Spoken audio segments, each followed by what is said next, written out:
이제 축제 쪽에서 자꾸만 요구하는 건 뭐냐면 시간 단위로. 시간. 예. 아침부터 전화요. 9시에 시작인데 10시에 전화요. 몇 명 들어왔대요?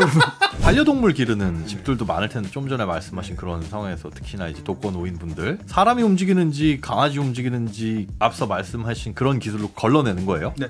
고양이가 막 왔다 갔다 하는데 아버지가 잘 계시는구나. 여기 만약 그런 정신나간 고양이가 있다면 이 집은 9시쯤 고양이가 뛴다라는 거를 그래서 요 정도 속도로 튀는 거는 고양이다라고 필터링을 해야 되겠죠. 돈만 주시면 됩니다. 받아줘 또. 자, 야, 시끄러 광고주님 오셨잖아. 간만에 와가지고 이제 어떻게 해야 되는지도 모르겠어요. 자, 광고주님 오셨습니다. 이거 없어진 줄 아시는 분 꽤 계실 거예요. 세상에. 이거 왜 안 하는 거예요? 들어오긴 계속 들어오는데. PD니까 자꾸 잘라? 네. 왜? 모르겠어요. 쥐가 뭔데? 자기한테 돌아가는 게 없으니까요. 이거 해봐야 PD한테 돌아가는 게 없으니까. 저희한테 조금 떨어지는데 PD한테 돌아가는 게 없잖아요. 그래도 회사로 매출이 들어가는데. 그러니까요. 인센티브 제도를 도입하셔야 되겠는데요. 보통은 이렇게 소개하기 전에 말씀을 하시면 진우 형이 한마디 하는데 오랜만이라 한마디 안 하시는 거예요. 진우 형이 요새 또 약간 자숙해야 되는 기간이기도 하고 해서 여러 가지 겹쳐서 네, 알고 있습니다. 알고 있다고요? 팟빵 댓글창이 난리가 났던데요. 찐팬이시구나. 자, 오늘 오신 분은 고마우면 안 되는데 우리는 오늘 광고주를 모셔서 취조를 해야 되는데. 그렇죠. 이거 참 반갑기만 하고 고맙기만 해서 어떡하나. 아무튼 소개부터 하겠습니다. 오늘 오신 분은 그 이지카운터라는 상품을 기획, 개발, 영업 하시는 전 세계적인 기업입니다. 세계적인 기업 이름은 아이데이터. 네. 아이데이터에서 나오신 조 대표님, 김 대표님 각자 뭐 짧게 자기소개 해주시면 잘하시면 편집해서 살리고요. 재미없게 하면 또 편집해서 자르고요. 저희 나이가 되면 오랜만에 만난 친구들끼리 이런 말을 많이 들어요. 야, 너 요새 뭐 하냐? 사업 잘 되냐? 그랬을 때 피플 카운터 사업을 해. 피플 카운터. 사람이 어디서 어느 쪽으로 몇 명이 가는지를 카운팅 해주는 기계를 말합니다. 소위 말해서 유동인구 조사 장비라고 할 수 있는 거죠. 사람 지나갈 때마다 그 손에 스톱워치 같은 거 들고 그렇죠. 그거를 세는 거 이제 봤어요. 기계가 대신해 주는데 그 피플 카운터는 전 세계적으로 이제 세 가지 타입으로 시장이 형성돼 있어요. 야, 그게 또 시장이 형성돼 있어요? 네, 그렇죠. 근데 워낙 수요자가 적기 때문에 네. 경쟁사는 전 세계적으로 저희 몇 개 없습니다. 세계적으로도 네. 그 카운팅하는 기계가 그러니까 손에 쥐고 스톱워치처럼 한 사람 지나갈 때마다 띡띡 눌러서 그거를 이제 그거 하는 거라. 설치를 해서 자동으로 1년 12달 시간별로 또 통계를 내고 분석을 하고 비 오는 날 많이 왔는지 어떤 사회적 이슈가 있는 날 적게 왔는지 그런 것들을 이제 파악하는 거고. 자동으로 사람 숫자를 센다는 거죠? 네, 그렇죠. 이런 말이 있지 않습니까? 알리에 없는 거는 세상에 없다. 그런데 알리에 없습니다. 카운터는 네. 자랑스러워요, 그게? 무한한 시장이 지금 아무도 안 하고 있는데. 왜 없을까를 한번 생각해 보면 알리에 없을 만큼 아무도 안 하는 것 같다. 그렇죠. 아무도 안 찾는 거 아니에요? 그러니까 제가 여기 나와서 이렇게 설명을 드리지. 잘 나가면은 지금까지 말씀하신 분은 조한원 대표님이셨고요. 네, 조한원입니다. 이게 자기소개 부탁드렸는데 약간 투머치 토커의 기운이 느껴지죠? 근데 요즘 이 성경대 돌아가는 분위기를 알아서 네. 요즘 광고주 똑 떨어졌던 요 시점에 내가 가면 내가 하고 무슨 싶은 얘기를 대로. 해도 지들은 브레이크를 못 건다. 옆에 계신 분은 네, 안녕하세요. 저는 김충환이고요. 예. 우리나라에서 땅값이 제일 비싼 데가 어딘가요? 뭐 서울 명동이라고도 하고 그렇죠. 근데 그게 네. 무슨 뭐 저 화장품 가게 그렇죠. 들어왔던 그 앞길이라고 합니다. 네이처 디퍼블릭이라는 예. 그 화장품회사 그 건물이잖아요. 그러면 도대체 거기에 유동인구가 그 앞에 얼마나 있나 그게 되게 궁금했어요. 그래갖고 여기저기 많이 그 데이터를 어떻게 있나 하고 찾아봤는데 근데 그런 정보를 얻을 수가 없었어요. 유동인구 몇 명이고 몇 명이 진짜 지나가는지. 그렇죠. 예. 이제 해외 이렇게 이제 찾아보니까 선진국들에서 그런 유동인구 조사를 많이 하더라고요. 예. 특히나 그러니까 우리가 얘기하는 건 이제 보행 인구라고 얘기하거든요. 이제 그게 얼마큼 다니냐는 거를 IoT 센서를 이용해 갖고 측정을 해 갖고 데이터를 수집을 한 다음에 분석을 하더라고요. 예. 이제 프랑스 회사인데 이제 거기 제품을 한번 이제 가지고 들어와 본 거죠. 그래서 개인적으로 사왔다. 네네. 예. 그래서 우리나라 시장에 이게 과연 적용을 할 수 있는지 이제 국산화를 할 수 있을까 이제 그 두 가지 측면에서 테스트를 해본 거예요. 그럼 조 대표님이랑 그때부터 동업을 그렇죠. 시작하신 거예요? 예, 맞습니다. 원래는 친구였어요? 선배죠. 뭐 그러나 이제 거의 같이 친구. 네. 네. 그 사업을 하려고 같이 모이신 거예요? 아니면 모이고 나서 뭐라도 해보자 하다가 찾은 거예요? 이제 그 전서부터 이제 계속 사업을 이제 하려고 이제 고민을 했었는데. 몇 년 전입니까 그게? 그게 이제 2015년. 대략 한 10년쯤 전에 프랑스에서 피플 카운터. 그렇죠. 유동인구 계수기가 있길래 네, 맞아요. 무인으로 보는 거. 그렇죠. 그걸 사왔다. 예. 두 분은 어떤 관계세요? 회사에서는 둘 다 공동 대표? 네. 그건 방식이 어떻게 카운트하는 거예요? 저는 알겠는데. 이제 처음에는 이제 전자회사에 한 10년 다녔습니다. 국내 굴지의 전자회사에서 이제 상품 기획과 이제 해외 마케팅을 했었는데. 삼성전자라고 하시면 됩니다. 예. 요즘 삼성전자 왜 그래요? 이 얘기를 정말 하고 싶은 말이 너무 많은데 그거부터 궁금해 진짜. 요즘 삼성전자 왜 주가도 그렇고 회사가 이상하다는 얘기가 들렸어. 정말 조심스러운 얘기인데 또 물어본다고 얘기한다 또. 다시 저 카운터로 좀 넘어가. 오늘 질문을 잘 하셔야 될 것 같아요. 네. 날카로운 질문이 오늘 필요합니다. 질문이 많이 무뎌졌어. 아니 오랜만에 오신 광고주입니다. 무슨 질문이었죠, 제가? 무슨 얘기예요? 아까 이제 그거 얘기하시다 말했잖아요. 이제 기술 어떤 방식으로 카운트를 하느냐. 기술은 세 가지가 있는데 그 빔 브레이킹 무슨 얘기냐면 그 IR 디텍팅이죠. 그러니까 보통 우리가 흔히 아는 지나갈 때 신호가 끊어지면은 사람이 들어가는 엘리베이터 올라갈 때 그 사람 지나가면 불 켜지고 그런 것들 있지 않습니까? 이제 그 빔 브레이킹이거든요. 현관에 있는 현관등 같은 거. 빔을 쐈는데 그 빔이 사람 때문에 끊겼어. 예. 그걸 업계에서는 빔 브레이킹이라고 하는군요. 그렇죠. 미션 임파서블 이런 거 보면 막 레이저 쭉. 그죠, 레이저. 잠깐만요. 예. 여기서 지금 두 가지가 섞여서 얘기를 하셨어요. 하나는 지금 빔 브레이크라고 해갖고 적외선이 이제 쏴지는 거를 네네. 그거를 지나갈 때 이제 카팅되는 게 있고 예. 화장실에 불이 들어갖고 그 사람이 들어가면 켜지고 꺼지고 하는 거는 소위 이제 IR 센서라고 PIR 센서라고 해갖고요. 네. 사람의 이제 체온이나 열 에너지를 감지하는. 예. 그러니까 하나는 패시브 방식이고. 네. 하나는 액티브 방식이고. 뭐가 패시브고 뭐가 액티브예요? 수동적이냐 능동적이냐는 거죠. 대표님 이쪽에서 패시브 액티브는 저희도 아는데요. 그렇죠. 네. 다 액티비티하게 움직이고. 근데 뭐가 패시브고 뭐가 액티브냐는 거죠. 그러니까 수동적으로 하는 거는 나는 그냥 수신만 하고 있는 거예요. 수신하는데 안 들어온다? 그럼 세야지. 그러니까 아까 화장실하고 네. 미션 임파서블 중에 둘 중에는 뭐가 패시브예요? 열을 감지하는 화장실은 열을 감지하는 건 패시브죠. 지나가야 네. 지가 아니까. 네. 그럼 액티브는 뭐예요? 그건 이제 추적을 해서 파악을 하는 거니까 카메라 방식이나 예를 들어서 그 전쟁 영화 보면은 왜 그 열상 장비로 쫙 보면 그 쉐입이 보이지 않습니까? 그건 주변 온도와 그 차이를 보는 건데 그게 엄밀히 말하면은 정밀한 온도계거든요. 보는 지역의 모든 지역에 있는 온도를 보면 사람 온도가 36.5도가 대부분 있잖아요. 네. 그러면 내가 디텍팅하는 건 35.5에서 37.5까지 하면 대부분의 사람이 걸리지 않습니까? 닭은 안 걸려요. 그래요? 말도 안 걸립니다. 체온이 달라요? 네. 근데 만약에 빔 브레이킹을 쓰게 되면 다 걸리죠. 낙엽이 떨어져도 걸립니다. 뭐만 지나가면 그냥. 뭐만 지나가면 눈보라 쳐도 걸리고요. 그래서 국립공원에 설치되어 있는 그 다니다 보면 이제 국립공원에 왠지 모르게 중간에 말뚝이 서 있는 경우가 있는 걸 보신 적 있을 거예요. 노란 말뚝이. 전혀 기억 안 납니다. 전혀. 입구예요? 네, 입구에. 그게 이제 빔 브레이킹이거든요. 거기다 눈에 보이지 않는 레이저는 직선이 강해서 이제 첨단 보안에 쓰는 거고 네. 싸게 쓰는 거는 IR이에요. 리모컨 같은 그 적외선을. 네. 그럼 적외선을 끊는 순간 사람이 지나갔구나 계산을 하는 거죠. 물론 거기에 이제 멧돼지가 지나가도 한 명, 사람이 지나가도 한 명, 낙엽이 지나가도 한 명. 그것도 그렇죠. 정확하게 얘기하면 이제 원적외선인데 예. 그 파장이 8에서 14 마이크로메타 그 파장을 갖고 이제 감지하는 형태로 돼 있어요.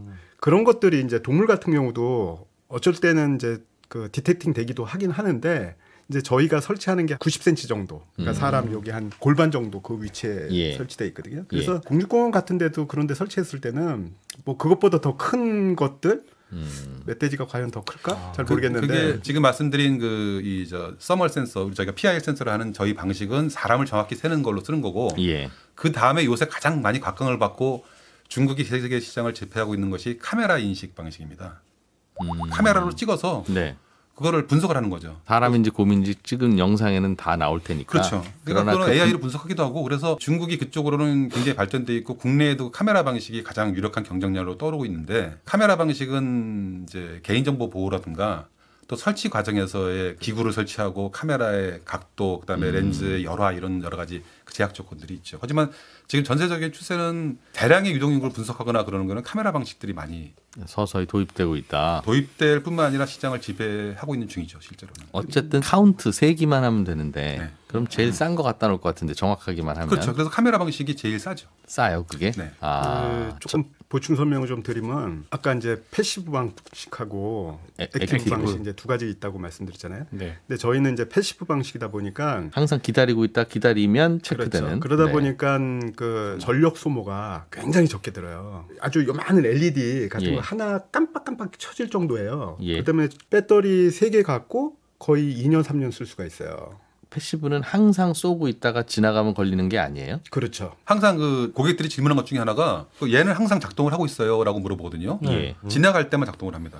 예? 그러면 그 꺼져 어떻게- 있는데 지나간 걸 어떻게 그러니까 알죠? 이제 자고 있다가 소위 자고 있는 거죠. 네, 그렇죠. 자고 맞습니다. 있는데 지나가면 예. 눈을 자고 있다가 그게 기술입니다. 예, 자고 있는데 그 센서가 있는데 아까도 얘기했지만 굉장히 아주 되게 적은 그 소비 전력을 갖고 있어요. 그러니까 얘가 계속 이제 자고 있는데 뭔가가 누군가가 딱 왔다 그러면 얘가 바로 이렇게 딱 이렇게 생각하시면 돼요. 깨어나는 거죠. 온도계가 전기를 얼마나 먹습니까? 배터리 넣으면 몇 년 가잖아요. 지금 실내 온도가 30도인데 디지털 31도가 되면 너 일어나서 일해라라고 하면은 30도일 경우에는 하루 종일 1년 내내 쉬다가 31도가 되면 너 깨서 세라고 할 수 있는 거죠.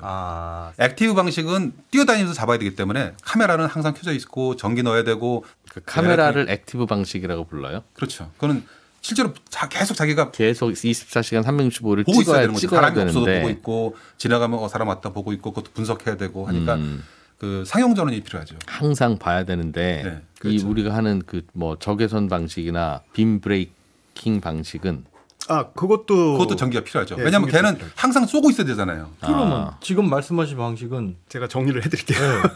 저희가 이제 패시브 방식이라고 그랬잖아요. PIR 센서라는 걸 하는데 이제 사람에서 열 에너지가 방출이 되는 거 있잖아요. 네. 우리 센서가 이제 이렇게 자고 있다가 뭔가가 딱 와요. 그럼 얘가 그때 순간적으로 딱 깨어나면서 열 에너지를 받았으니까. 예. 그렇죠. 그래서 순간적으로 딱 깨어갖고 카운팅을 딱 해주는 거예요. 아하. 이제 그런데 액티브 방식은 적외선 방식 있지 않습니까? 늘 쏘고 적외선을 있다가. 쏴야 되잖아요. 계속 쏴야 돼요. 그것도 액티브 방식이에요. 네, 액티브 빔 방식입니다. 브레이킹 방식이라는 게. 그렇기 때문에 계속 소비 전력이 들어가는 거고 카메라도 역시 마찬가지로 계속 보고 있어야 돼요. 걔도 전기 상용 전원이 계속 들어가야 되는 거고.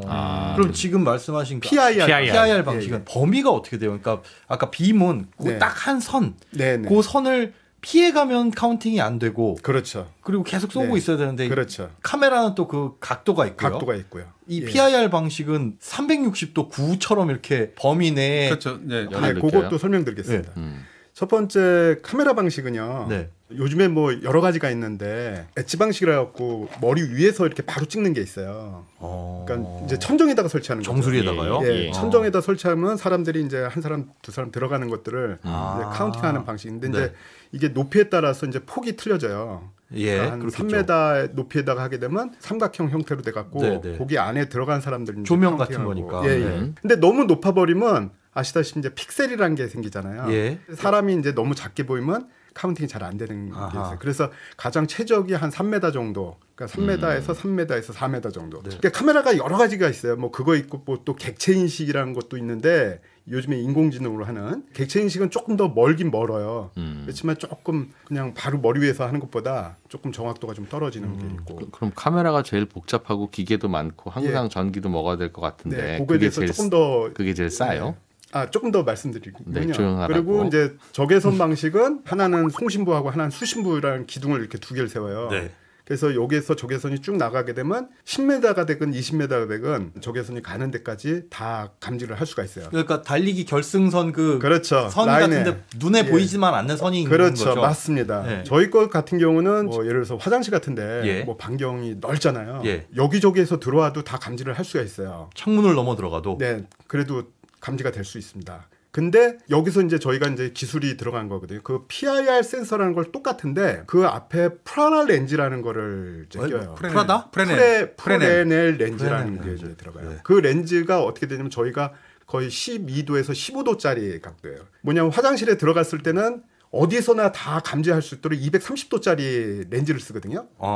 근데 저희는 뭐냐면 예. 예를 들어서 한 뭐 4m나 7m 되는 보행로에서 사람이 이제 지나가잖아요. 예. 그 라인 하나 끌었다는 네네네네. 것처럼 우리도 사실은 가상의 라인이 하나 깔리는 거나 마찬가지예요. 얘를 넓게 이렇게 잡아버리면 여기에 한꺼번에 사람이 10명이 지나가면 한 사람으로 볼 수밖에 없잖아요. 네. 그렇잖아요. 예, 이렇게 넓으니까. 그러니까 아까 얘기했지만 230도짜리 그 화장실에 놔갖고 사람이 10명이 한꺼번에 닫으면 다 화장실 하나로. 문에 예. 문에 렌즈 각도를 말하는 거예요. 230도라는 건. 네네. 아. 그러니까 천정에 달거든요, 그거를. 그러면 천정에서 이쪽 부채꼴처럼 그렇게 그렇죠. 쏴서 230도 벌어진 부채살처럼 쏴서 맞습니다. 그 안에서 뭔가 지나가면 3명이 지나가든 2명이 그렇죠. 지나가든 10명이 지나가든 하나로 친다. 그렇죠. 예, 예. 저희는 이제 사람을 세야 되잖아요. 한 사람 한 사람. 네. 이제 그러다 보니까 각도를 작게. 그러니까 우리 그거 카메라 보시게 되면 망원 렌즈 같은 경우는 쭉 당기면 한 사람만 보이잖아요. 여러 사람 있어도. 네. 예. 근데 관광 렌즈는 여러 사람이 보이잖아요. 예. 그거하고 같은 원리라고 보시면 됩니다. 그래서 각도를 좁혀서 하나씩 센다. 그렇죠. 그걸 그게 어디나 좁게 만들 것 같은데요. 이거 만드는 회사는 다 230도로 만들어서 10명이 지나가도 하나로 카운트하는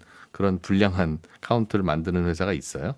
그렇게는 안 하죠. 그 15도 각도라는 게 8도. 8도에서 이제 15도짜리인데 8도를 만드는 것도 아직 형한테 얘기 안 했구나. 아니 만들긴 제가 만듭니다. 그래서 그러니까 그거를 하는 거는 반경이 아까 이제 말씀드렸지만 이렇게 넓게 가지는 않고요. 네.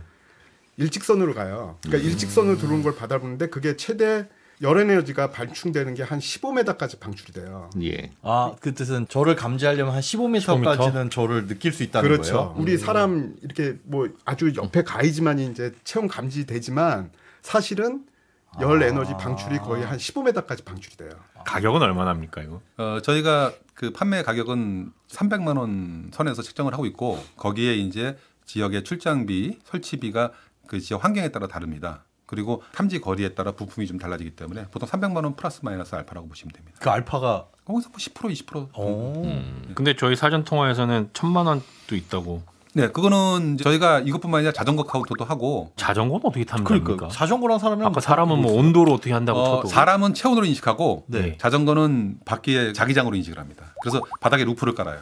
우리 고속도로 같은 데 보시면 네. 네.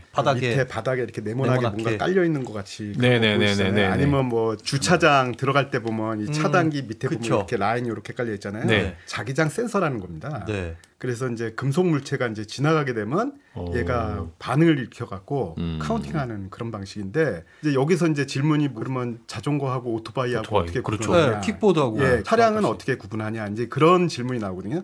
근데 그거를 측정기로 이렇게 보면 네. 자동차 같은 경우는 약간 이렇게 모자 모양으로 나옵니다. 이렇게. 아. 자기 장이 네. 자전거 같은 경우는 낙타 모양처럼 이렇게 두 개가 이렇게 형성돼요. 그러니까 바퀴가 두 개가 아 지나가는 그렇겠죠. 거죠. 예. 그 위로 철이 지나갈 때 자기장이 형성이 되니까 예. 웅웅 두 개의 바퀴가 그렇죠. 지나가면서 예. 낙타처럼 예. 봉우리가 생기는 그렇죠. 거고. 근데 오토바이는? 여기서 이제 또 질문? 그러면 오토바이하고 그거는 어떻게 구분하냐? 네. 근데 오토바이는요 엔진이다 보니까 네. 노이즈가 생겨요. 그러니까 파형에 이렇게 해갖고 모양은 낙타 모양, 소리도. 털 달린 낙타 예. 모양. 왜 산강공원에서는 그거를 왜 하려고 하는 걸까요? 그 몇 명쯤 지나가는지는 알아야 네. 뭐 도로를 확장한다 뭐 이런 건 이해는 되는데 네. 그럼 그게 전기 자전거가 지나가든 킥보드가 지나가든 그걸 굳이 왜 구별을 하려고 하죠? 정책 목적상? 예, 서울 시내는 이제 두 군데, 그러니까 하나는 한강변의 자전거의 통행량을 측정하는 예. 그 미래 한강본부가 있고, 그 다음에 하천변 주관하는 데가 보행 자전거과가 있습니다. 그래서 그 고속도로나 그런 데 보면 자동차 통행량 얼마큼 되는지 그거 조사하잖아요. 이제 그것처럼 이제 조사를 하고 한강 자전거 도로 갔는데 사고도 많이 나고 인라인도 많이 타고 사람도 많이 다니고 자전거도 그때는 이렇게 막 구분도 안 돼 있었어요. 근데 사고에 관련된 얘기들은 굉장히 많이 나오는데 사고가 나는데 그렇다면 거기에 사람이 얼마큼 다니고 자전거가 얼마큼 다니고 킥보드가 얼마큼 다니길래 이게 부닥쳐갖고 사고 난다면 그걸 분석을 해야 되지 않겠냐. 그걸 갖고 뭐 자전거 도로 폭을 넓힌다든지 사람 다니는데 따로 뭐 자전거 다니는데 따로 뭔가 이렇게 뭔가 정책을 마련해서 조성을 해야 되지 않습니까? 근데 그런 게 하나도 없었어요. 데이터가 예. 이제 그러다 보니까 통행량은 알아야 될 필요가 있다. 그렇죠. 예. 그러면 전기 자전거가 다니는지 오토바이가 다니는지 네.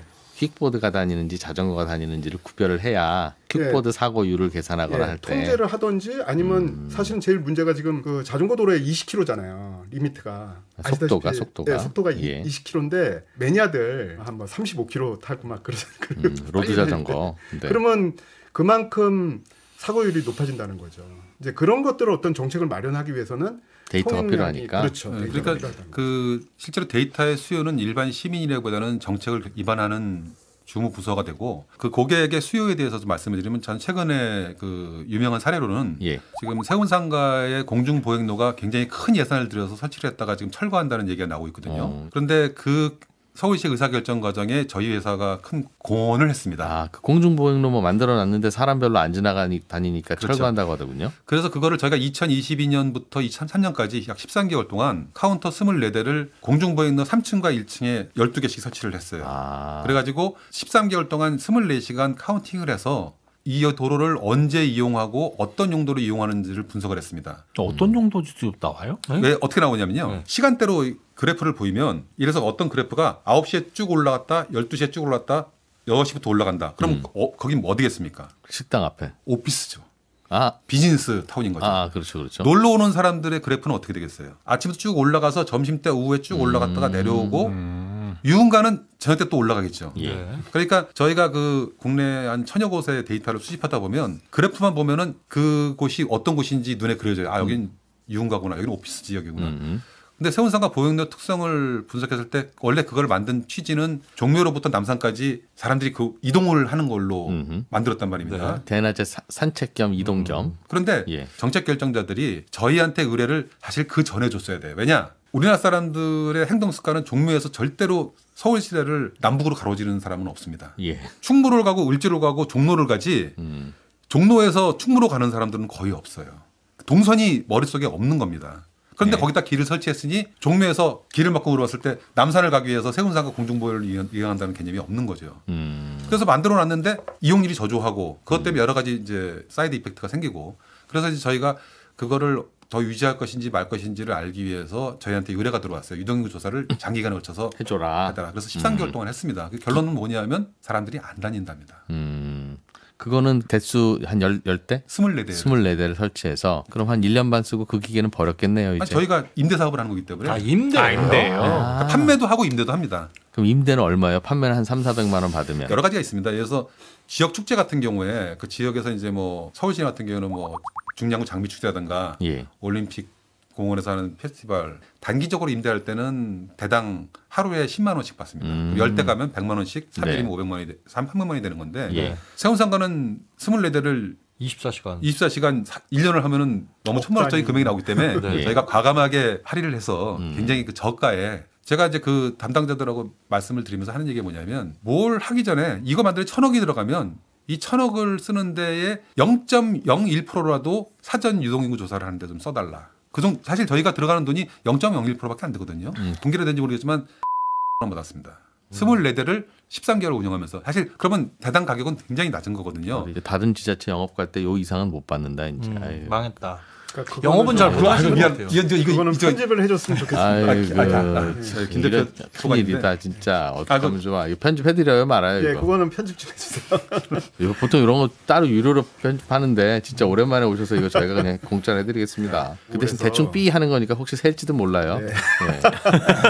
그 이제 그거 플러스 저희가 이제 그 통계 프로그램을 또 세팅을 해줘야 돼요. 그게 이제 30만 원 들어가고 그다음에 이제 지방 출장이나 이제 그런 거 가야 되니까 이제 실비로 제 느낌에 하루에 10만 원이라는 것보다 더 요구하면 그냥 사람 쓰자라고 생각할 것 같아서 그런 거죠. 최저임금과 연동해서 그것보다도 정확도. 그러니까 지금 아까 이제 말씀하신 대로 뭐 그러면 사람 쓰는 게 더 싸지 않겠나? 그렇게 생각했을 텐데 이제 그 인식이 좀 바뀌었다는 거죠. 그러니까 비슷한 가격으로 한 게 가격도 비슷한데 좀 정확하고 통계도 준다니까 이 회사 거 쓰자는 거지. 아직도 사람을 쓰는 곳이 있어요. 그러니까 롯데월드 같은 데 가면 모르고 있으니까. 딸깍딸깍 몰라서 사람을 쓰는 거예요. 아직도 모르는 거. 그래서 그런 연락들 받잖아요. 그러면 이런 게 있는지 몰랐어요. 뭐 하다못해 그런 것도 있어요. 건축 사무소 같은 데 있지 않습니까? 설계하는 데서 네네네. 이쪽을 뭐 공원을 조성해야 되는데 현재 이쪽 보니까 사람들이 덜 다니는 것 같고 이쪽은 많이 다니는 것 같고 정확한 데이터를 제공을 해갖고 여기는 뭐 안 다닙니다. 여기는 많이 다닙니다. 그래서 이쪽을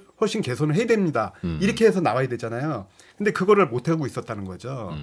그래서 이제 그런 조사를 이제 하고 나서 그쪽 건축사나 그런 쪽에서 이제 얘기하는 게 아니 왜 홍보를 안 하세요? 이렇게 좋은 게 있었는데 왜 지금까지 우리는 이런 걸 모르고 있었어요. 피플 카운터. 예. 그리고 특히나 아까 그 뭐 카메라 방식이나 적외선 방식은 그거 설치하려 그러면 뭐 카메라 같은 경우 CCTV를 달아야 되니까 뭐 한 4, 5m짜리 폴대 세워야 되고 토목공 사야 되고 전기 끌어야 되고 통신선 끌어야 되고 그래서 그게 거의 하루 이틀 공사거든요. 근데 저희는 딱 부르면 그냥 5분 만에 부착하고 그냥 오는 거거든요. 그래서 이제 그렇게 단기 임대를 할 때는 이제 그런 수요들이 상당히 지금 많이 이제 문의가 들어오는데 저희가 지금 많이 홍보를 못 하고 있었던 거예요.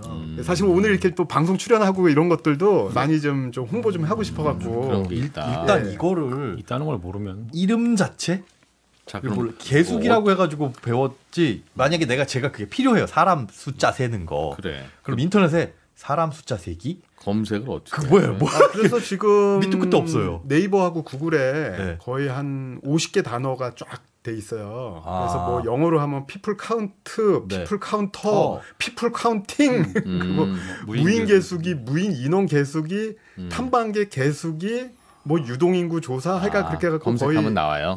한 50개 정도 그렇게 해서 이제 쭉 검색 엔진으로. 제가 고객 입장에서 두 가지가 궁금한데 네네. 하나는 이 업체에서 제공하는 데이터가 진짜로 맞는지 안 맞는지 크로스 체크는 어떻게 할 수 있냐가 첫 번째고 네. 두 번째는 여러 번 계속 왔다 갔다 하는 거 이거 중복 체크가 어떻게 되는지 그 두 가지가 궁금해요. 네. 까다로운 고객이다. 일단 까다로운 질문이긴 하지만 이게 저희 극복할 수 있는 질문입니다. 첫 번째는 저희가 2021년도에 서울시 테스트베드 실증 사업이라는 걸 있었어요. 서울산업진흥원에서 이제 그 자금을 받아갖고 서울시 전역에 250대를 설치를 해갖고 명동이나 세종대로 뭐 종로 그런 데를 250군데를 깔아갖고 얘가 1년 동안 잘 지탱을 하고 있는지 그리고 정확하게 이제 카운팅을 할 건지 이제 그거를 테스팅해서 검증을 해주는 겁니다. 그래서 이제 서울시에서 하는 거예요, 검증을. 그래서 이제 저희가 정확도를 어떻게 검증할 것인가. 그래서 카운팅하는 자리에 똑같이 카메라를 찍어요. 그래고 1시간 동안 같이 얘가 카운팅하는 숫자하고 카메라가 촬영하는 거를 동일하게 켜보는 거죠.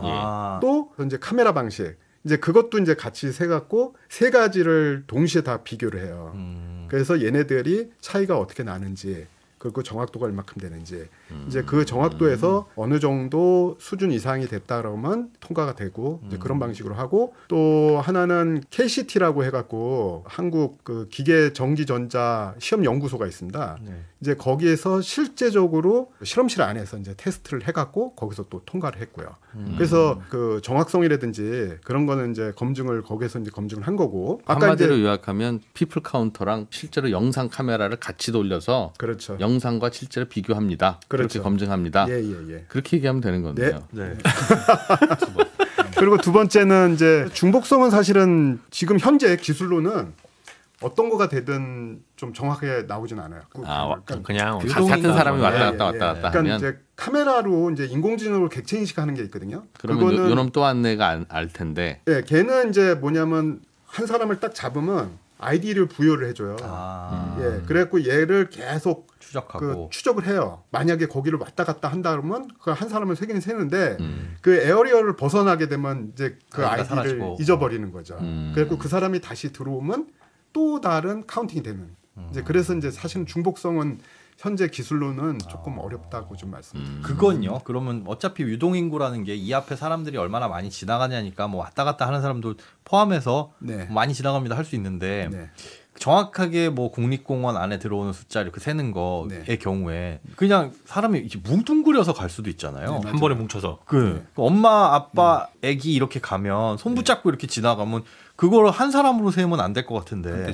당연하죠. 그걸 구분을 할 수가 있어요? 아주 정확하지는 않지만 구분을 합니다. 왜냐하면 그 한 사람이 지나갈 때 연인이 껴안고 지나갈 때하고 혼자 지나갈 때하고 파형이 미세하게 차이가 나요. 무슨 파형이요? 체온이요? 체온이 매우 뜨겁지 그래. 껴안고 지나가면 엄청나지. 여기 이제 저희 제품이 렌즈가 3개가 있는데 8도 정도의 예각으로 센서가 돼 있는데 각도가 틀어져 있습니다. 그래서 이쪽에서 지나가는 걸 디텍팅하는 센서가 하나 있고 이쪽이 그러니까 이 3개의 그래프를 보면 사람이 가까이 오면서 온도가 대기 온도에서 올라갔다가 이렇게 내려갈 거 아닙니까? 지나가면. 그럼 이게 이쪽에서 올라갔다 내려가는 거하고 이쪽에서 올라갔다 내려가는 거를 두 개를 이제 감지하고 하나는 지나갔다 안 지나갔다 세는데 이 그래프 3개를 분석하면 특정한 파형이 나와요. 당연히 그 정확도는 뭐 100%가 될 수가 없죠. 그래서 이거를 뭐 보안 용도로 쓴다든가 지금 저희한테 이제 보안이나 안전 용도로 의뢰가 많이 들어오는데 그렇게는 그거는 만에 하나 틀리면 안 되기 때문에 그건 저희가 저희 기술로는 안 됩니다 하고 아까 이제 그 저희가 테스트베드 실증 사업 하면서 서울 시내 250대가 지금 현재 3년 동안 지금 그 데이터를 수집하고 있거든요. 이 3년 동안 데이터를 수집을 해보니까 그 패턴이 나오더라는 거죠. 우리가 일반적으로 아는 유동인구 데이터를 보게 되면 뭐 명동에 뭐 몇십만이다.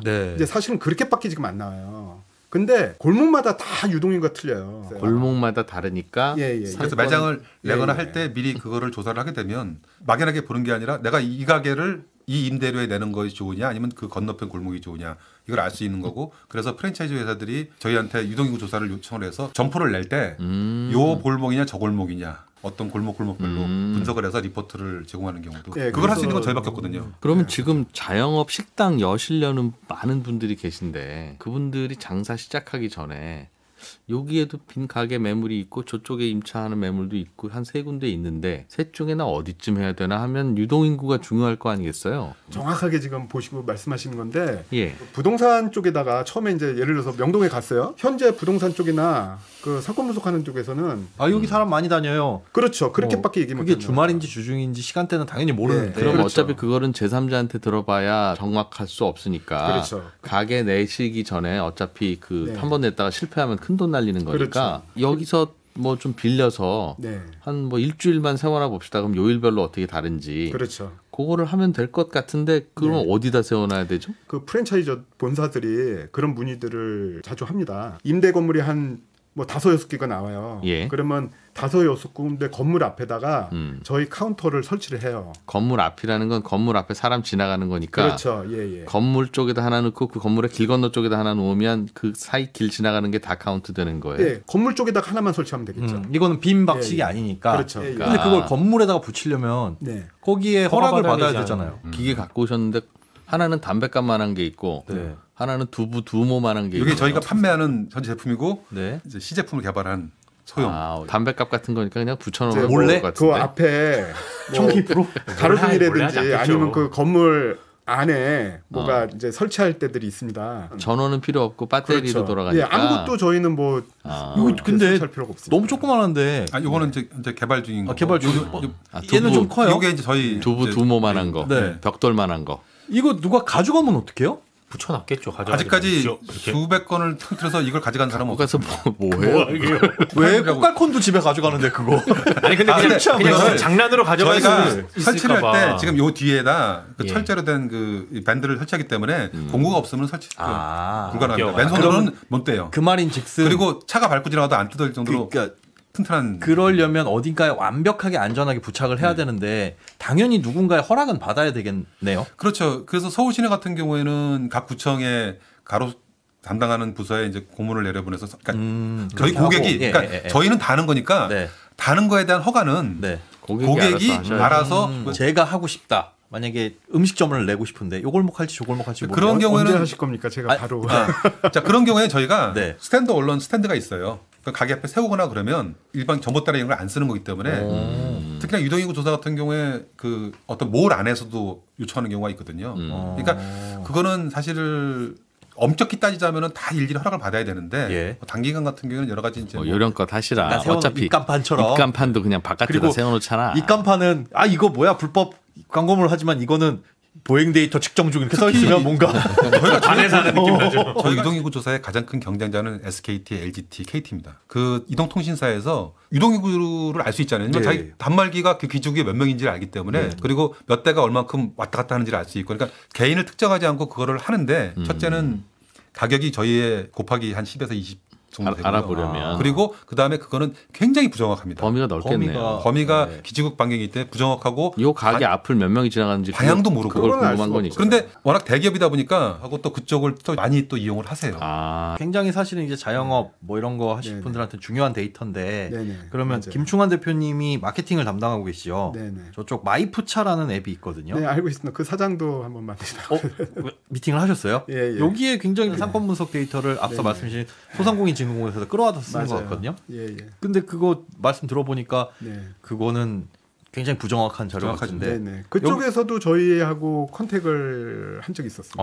근데 왜 무산이 됐나요? 아니면 돈 문제죠? 돈 문제예요.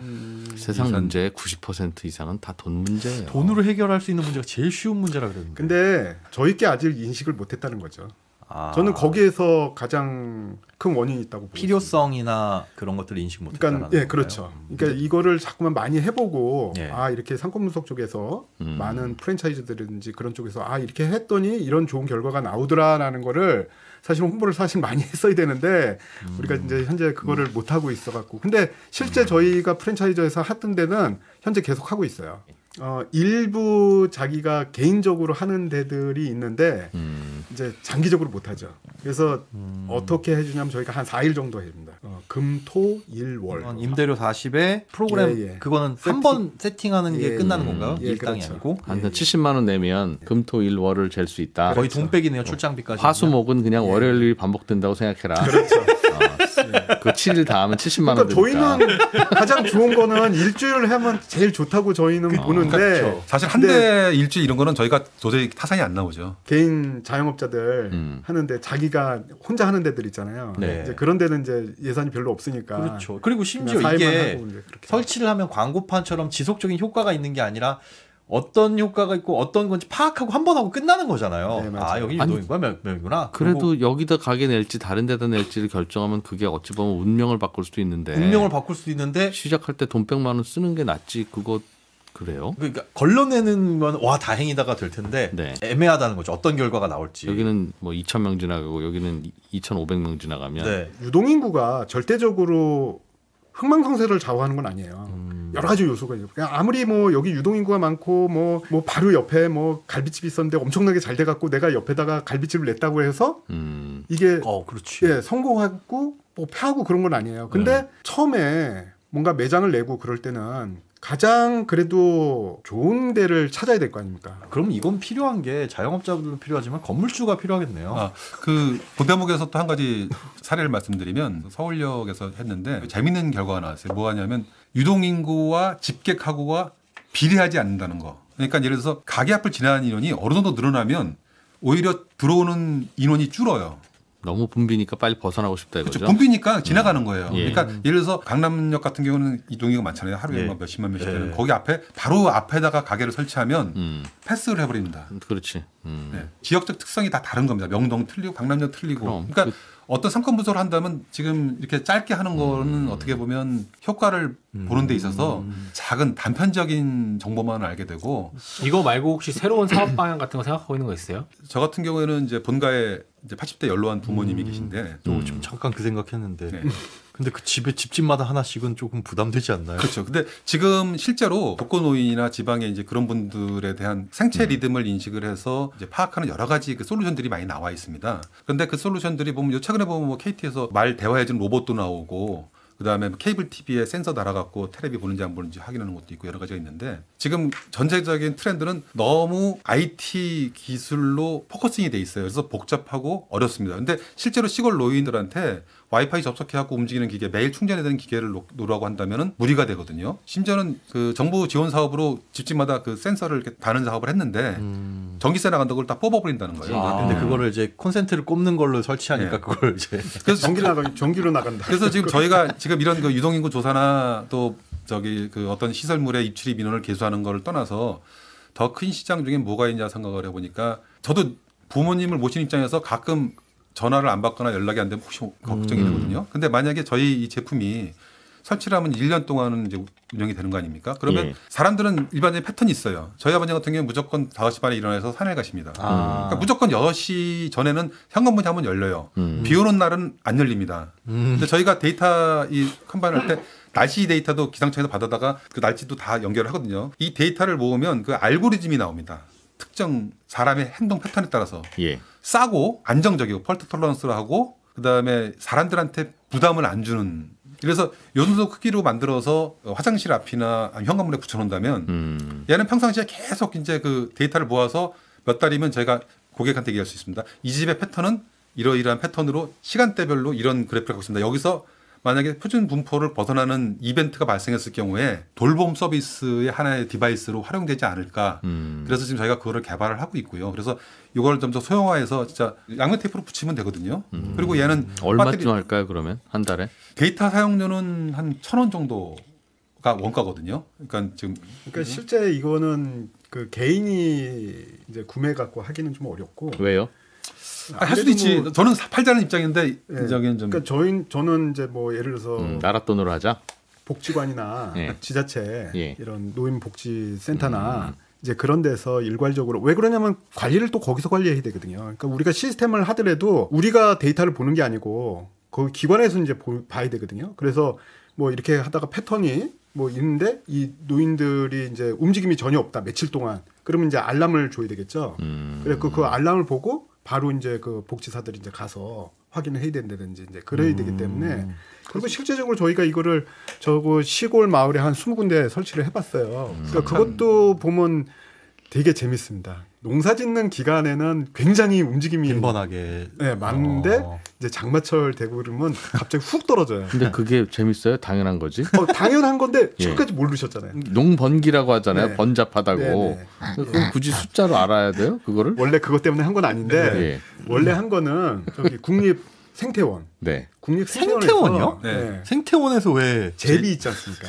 사람이 얼마큼 다니는 거에 따라서 제비가 사냐 못 사냐 안 사냐 생태가 어떻게 변화를 있느냐 이제 그걸 보는 거예요. 걔네들은 그걸 본 거고 저희는 이제 사람을 본 거고 관계가 있는 걸로 나타났어요? 사람들이 많이 다니면 제비가 싫어하죠? 이제 저희는 거기까지 모르죠. 그 당연하지. 그렇다고 제비 때문에 사람을 안 다니게 할 수도 없고 당연한 거를 그걸 왜 돈 주고 조사를 하죠 그걸? 어느 정도 많으면 싫어하는지 보고 싶었나 보죠. 100명까지는 괜찮고 하루에 24명을 지나가는 순간 굉장히 싫어하니까 가능하면 그걸 보고 싶었나 보죠. 20명쯤 됐다 싶으면 오늘은 가능하면 통과를 안 하는 걸로. 그 제비 카운팅을 했잖아요. 거기서는 반려동물 기르는 집들도 많을 텐데 좀 전에 말씀하신 그런 상황에서 특히나 이제 독거 노인분들 사람이 움직이는지 강아지 움직이는지 앞서 말씀하신 그런 기술로 걸러내는 거예요? 문 도어에 90cm에 놓으면 개나 고양이는 이 공간으로 올라갈 수가 없죠. 고양이 근데 이제 높은 책상도 올라가고. 그 한 번쯤 오차 생기면 어때요, 그냥? 아니 그 고양이가 막 왔다 갔다 하는데 아버지가 잘 계시는구나. 여기서 이렇게 팔도각도로 디텍팅을 한다면 고양이가 여기 공간에 올라가서 감지될 가능성은 없다고 보는 게 맞지 않을까요? 맨 공간에 아니면 가운데서 펄쩍펄쩍 뛰지 않는 한. 그렇지. 문턱을 지나갈 때마다 꼭 그렇게. 그리고 아까 말씀드린 대로 만약 그런 정신나간 고양이가 있다면 저희가 스펙트럼 분석을 해서 이 집은 9시쯤 고양이가 뛴다라는 거를 그래서 이거 이상하게 사람이 틱틱 뛰더라도 요 정도 속도로 튀는 거는 고양이다라고 필터링을 해야 되겠죠. 또 받아준다. 돈만 주시면 됩니다. 또 받아줘 또. 광고주를 최고로 모시는 손에 잡히는 경제에 협찬을 원하시는 분은 이메일 handbaeconomy@naver.com으로 문의하시면 됩니다. hand 옆으로 짝대기 긋고 economy@naver.com입니다. 사실 저희가 지금 이렇게 마케팅 활동을 하는 이유는 이 방송을 들으시는 분들 중에서는 저희 아이디어, 그러니까 저희는 사람을 셀 수 있다. 그리고 그거를 24시간 1년 12달 아주 적은 비용과 간단한 방법으로 셀 수 있고 충분히 이동 설치가 편하다. 이런 장비가 있을 때 이걸 활용할 수 있는 데가 어디가 있겠느냐. 그러면 그게 쓸 데가 많거든요. 사실은 어떻게 보면 단발성이 아니라 같이 조인을 해서 가면 좋겠다는 생각을 하거든요. 그러니까 지금 전체적으로 이런 기술을 어디에 쓸지 니즈는 각각 본인들이 알고 있을 테니 그런 분들이 이 기술과 제품을 어떻게 활용할 수 있는지는 각자 판단하시는 것도 중요하다. 그리고 저희가 특허도 많이 갖고 있기 때문에 따라하시면 안 되고. 대표님은 이 사업을 우연히 이제 두 분이 만나서 무슨 사업 할까? 그러다가 프랑스에서 그 기계 갖고 오면서 이렇게 되신 거예요?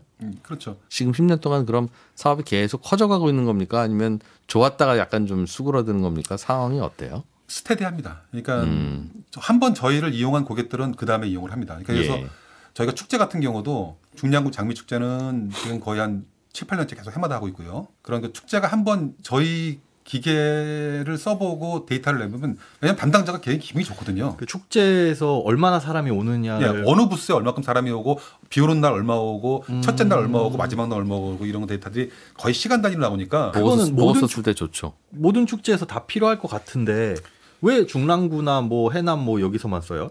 다른 데 아니요. 그것도 지금 똑같습니다. 아직 홍보가 될 때가 몰라서 이런 게 있는지 몰라서. 최근에 강릉 단오제 있지 않습니까? 예. 그거 거의 70년 정도 됐는데 제대로 이제 조사를 못했대요. 그럼 뭐 어떻게 하고 있어요? 거기 뭐 보통 축제 같은 거 보면 몇만 명이 왔습니다라고 발표하잖아요. 손으로 아무도 아까 모르죠. 얘기한 것처럼 이렇게 손으로 몇만 번을 눌러요? 그럼 사람 아닙니다. 1시간 하고 곱하기 8시간 곱하기 5일. 솔직히 말해서 뭐 누가 합니까? 그건 집회 측 추산과 경찰 추산이 다르잖아요. 다른 게 그리고 그걸 아무도 검증을 못 해요. 그렇죠. 범중을 누가 가서 일일이 세지 않는 이상은 굳이 몇 명이 왔으면 어쩔 건데 라는 생각하는 거죠. 그거 비교를 보니까 어때요? 과거에 그 손으로 세 가지고 곱하기 8시간 했던 거하고 지자체마다 굉장히 많이 틀려요. 단오제 같은 경우는 이제 오랫동안 하셨기 때문에 예측한 거하고 거의 비슷하게 나왔어요. 그래서 굉장히 깜짝 놀래 하셔요. 그리고 굉장히 좋은 보고서가 되고 내년도 이 데이터를 갖고 내년에는 여기를 통로를 조금 확장시키고 또 여기 좀 사람들이 잘 들어갈 수 있도록 주변 정리를 하겠다. 동선 개성을 하거나 시설물에 대한 배치나 이런 것들을 그 통계를 가지고 하기도 하고요. 그리고 단기 대여로 시작을 했다가 이거 안 되겠다. 이거 1년 내내 해야 되겠다라고 해서 구매를 하는 사례도 있습니다. 서울시는 보라매 공원이나 서울숲공원 같은 경우에 5월 달에 어린이날 축제를 하거든요. 그래서 저희가 처음에 몇 해는 축제 동안만 개설을 했어요. 근데 그쪽에서 이제 그렇게 데이터를 보면서 그럼 우리 1년 내내는 어떨까 해갖고 보라매 공원이나 둘 다 임대해서 아예 그냥 1년 내내로. 1년 내내 임대는 얼마예요? 1년 내내 임대하는 거는 사죠. 그런 돈 산다. 그렇지, 그거는 사는 게 낫고. 사는 게 낫죠. 그게 저희도 관리하기 더 편하고. 그럼 구매를 하고 한 10대 하면 3천만 원? 뭐 대충. 근데 왜 민간은 안 하고 자꾸 공무원들만 살까요? 저희 제품이 일종의 원숭이 꽃이라고 비슷해요. 안 써본 사람은 있지만 한 번만 써본 사람은 없다. 왜냐하면 자기가 어떤 일을 했을 때 지금까지 과거에는 얼마큼 활용되는지에 대한 거를 주먹구구식이거나 아니면 정말 막연하게밖에 못했는데 이거는 데이터 게더링을 15분 단위로 하거든요. 인아웃이 다 나오고. 그게 무슨 말씀이에요? 인아웃 들어가는 사람 나오는 사람. 이 데이터가 10분 15분 단위로 데이터를 모읍니다. 그래서 어디로 보내줘요? 그 담당자한테? 그렇죠. 서버로 들어와서 자기가 원하는 대로 그 통계를 다 수치를 볼 수가 있어요. 담당자는 책상 앞에 앉아서 몇 명 왔다 갔다 하는지 볼 수 있다는 거죠. 그렇죠. 네. 저희가 아까 처음에 모두의 그 경쟁사가 없다고 말씀을 드린 이유 중에 하나가 단순하게 세는 장비를 만드는 건 어렵지가 않아요. 네. 근데 그 센 정보를 세밀하게 한 서버로 보내서 그거를 분석 툴을 통해서 고객이 볼 수 있게끔 해주는 그 토탈 시스템을 만드는 거는 쉽게 접근할 수 있는 부분은 아니죠. 두 분이 영업 다닐 때 같이 다니세요? 같이 다닐 때도 있고요. 요새는 같이 안 다녀요. 네, 서로 의견 충돌이 많아서. 노가다 뭐 일은 같이 하시고 친할 것 같은데 영업하러 가면 형이 안 해도 되는 얘기 자꾸 해서 아주 힘들 것 같은데. 맞습니다. 정확하게 아시죠. 그죠? 그런 분을 보고 있으면 그럴 것 같아요. 승찬이 형하고 진이 형 보는 느낌이라서 지금.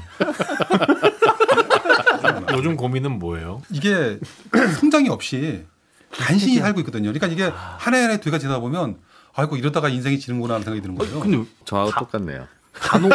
단오제 있고 뭐 중랑구 축제. 근데 지역 축제는 네이버에 지역 축제 검색하면 엄청나게 많이 나오거든요. 한 달에도 수십 건이에요. 그런 축제는 다 수요일 것 같은데. 수요가 오는데 저희가 걸러내는 경우도 많죠. 왜냐하면 기계도 한정돼 있고 예산도 그쪽하고 안 맞는 경우가 있고 이거 해봐야 동생은 자꾸 하려고 하는데 형이 자꾸 걸러내죠.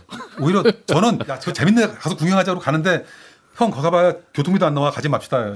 지금 말씀하신 대로 수요 많아요. 네. 1년에 한 2,000개 정도 되고 네. 가을만 해도 한 300군데 정도 지금 있다고 하거든요. 네. 저희가 사실은 지금 약간 역량이 약간 좀 부족한 게 원래는 우리가 이제 판매 사업을 계속 해왔거든요. 그러다가 이제 그 축제를 하려고 그러면 이제 임대 사업으로 이제 돌아가야 되는데 이제 그러려고 그러면 저희도 이제 장비를 많이 확보를 해야 되고 또 거기에 관련된 또 그거 설치를 하고 인력도 있어야 되고 또 통계 프로그램 또 세팅하고 뭐 그래야 되면 또 인력도 있어야 되고 이번 주에 축제 5개 있어도 그걸 다 소화는 못하죠. 이제 2개만 보낼 수 있으니까. 뭐 예를 들어서 한 군데 하나씩만 한다면 우리는 다 하겠는데 뭐 한 군데 막 10개 들어가는 데도 있고 뭐 그런 데는 이제 소화를 못 하는 거죠. 그래서 조금씩 역량을 좀 넓히기 위해서 임대 장비를 좀 이제 빼려고 지금 자꾸만 그렇게 하는 거 있고 또 하나는 아까 뭐 기술적으로 잠깐 뭐 얘기한 것 중에서 장기 판매를 하기 위해서 그 배터리 소모가 되게 중요하거든요. 네. 그래서 이제 한번 설치하면 한 2년 정도 갈 수 있도록 그렇게 이제 설계를 하다 보니까 데이터 전송을 하루에 4번 내지 2번 하는 걸로 그렇게 지금 만들어 놨어요. 데이터 전송을 너무 자주 하면 배터리 다르니까. 그렇죠. 맞습니다. 이제 그랬는데 이제 축제 쪽에서 자꾸만 요구하는 건 뭐냐면 시간 단위로.